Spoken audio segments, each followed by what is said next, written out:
All right, we are still in chapter 1 and we are looking at objective 1.3, and we're going to talk about the accounting equation and define what some of these categories are. Okay, so first off, the accounting equation is assets equal liabilities plus equity, and we're going to talk about what all of those mean, so don't get too confused. Just like any equation, even though accounting's not math, we do have this equation, and the equation does have to balance every single time. If it's not in balance, you did something wrong, go back and rework the problem. Okay. So you can abbreviate this accounting equation: assets equal liabilities plus equity. I always say owner's equity because we're talking about a sole proprietorship right now. We won't talk about a corporation until Principles of Accounting 2, and then we will call that stockholders' equity, but we're not going to do that right now. We're just looking at owner's equity, small sole proprietorships, okay? Equation has to stay in balance. You could get the equation in a different form. We could do assets minus liabilities equals owner's equity. It's going to be a lot easier though, even if it's given to you like this, to get it back in this form. That's going to help us down the road when we're doing debits and credits. Okay, so let's jump into what I'm going to kind of go ahead and write this accounting equation again. Okay, what are some assets? Think about what's an asset to you personally. Most of the time, what's an asset to you is really an asset to a business as well. Cash. Cash, what's in our checking account, is an asset. Okay. It's the most liquid asset there is. It's always going to be first when you're looking at any financial statements like the balance sheet.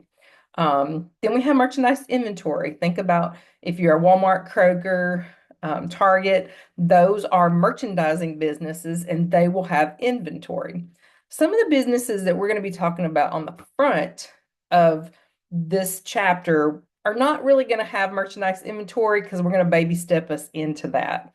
So most of our businesses from now until chapter 4 will be service related businesses where they provide a service. A CPA firm would provide a service, a law firm is providing a service, not necessarily selling goods.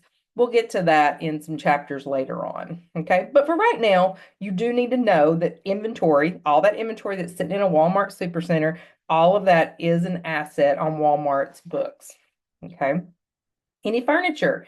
If you have an apartment and you have furniture in there, granted, you could probably sell your couch and get a little bit of cash. You probably would not get as much cash out of it as what you paid to get that couch. Okay. Um, so other things that could be assets could be land, property, plant, equipment. That could be like your forklifts, big bulldozers, anything like that. All of those things will provide us a future economic benefit. And that's the definition of an asset. All of those will provide us a future economic benefit. Okay.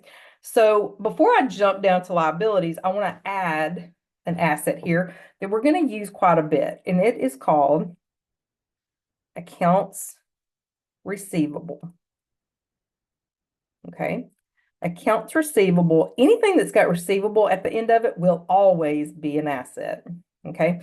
Let's talk about what accounts receivable is. So we are going to think about, I mentioned Solano's income tax preparation.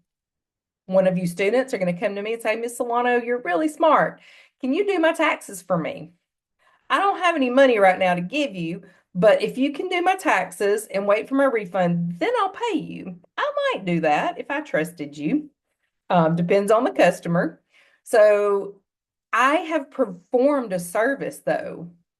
Just because I didn't get cash right now doesn't mean I don't record that. I provided a service and I didn't get cash, but I got a promise for that customer to pay me cash later on. Okay. So I want you to think about that. Accounts receivable. You can abbreviate accounts receivable AR.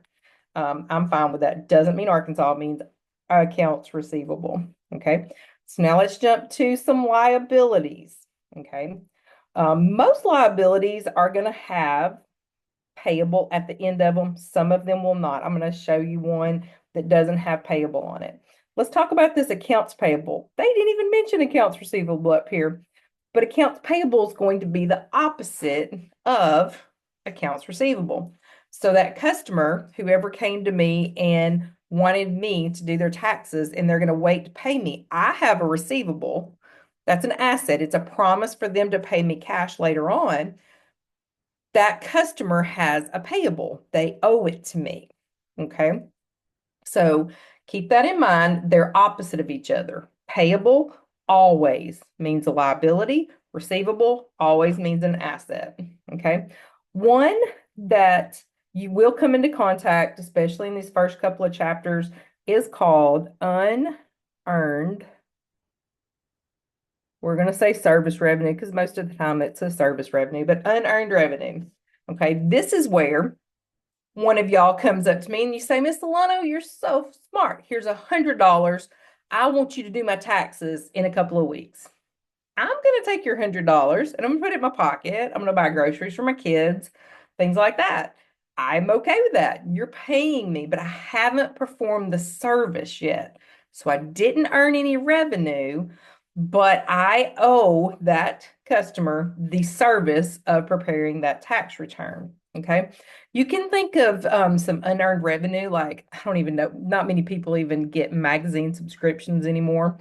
Um, but when you do magazine subscriptions, usually you send in however much money for a year, 2 year subscription to it, and the magazine company can't really record revenue until they issue those. So they would be gradually earning that revenue over a period of time. Okay.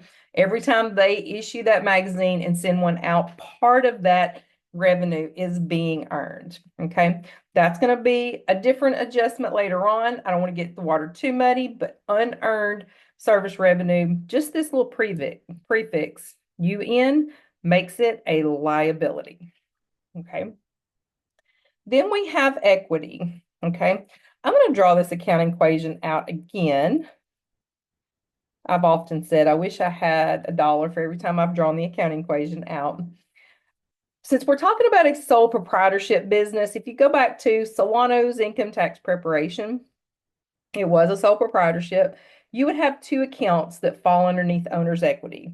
The first one, we'll call it H Solano Capital. This is where I put money into the business. Didn't spell, got my little O there. Then when the owner takes money out of the business, which they can do that, they're a one owner business, that is S. Solano withdrawals. Sometimes they might call that account a drawing account. Either one of those, sorry about that. Either one of those mean the exact same thing. Owner puts money in, owner takes money out. Okay. All right. Equity will decrease with any expenses or owner's withdrawals. I've not introduced the revenues and expenses to you quite yet. I'm about to do that right now, so that might be just a little bit confusing. So I'm going to rewrite this accounting equation. We are going to add revenues and subtract expenses. Okay. So revenues and expenses, they have their own income statement. We'll talk about that towards the end of this chapter, but they sort of fall underneath. If you thought about this being like an umbrella and owner's equity being up here at the top, then you can just kind of think about it being an umbrella. It's part of owner's equity, but we keep these separate because we want to make sure how much revenues do we have, how much expenses do we have? Did we make money? Did we lose money? Okay. And then that number gets ultimately transferred into owner's equity, but we are going to keep up with the revenues and expenses in their own accounts, even though they're kind of as an umbrella underneath the owner's equity. Okay, I know that can get just a little bit confusing, but don't get too confused yet. We're just muddying through the water right now. Okay, so they talk about net income and net loss. Okay, if we have more revenues than expenses, we have a net income. We like net income. Yay.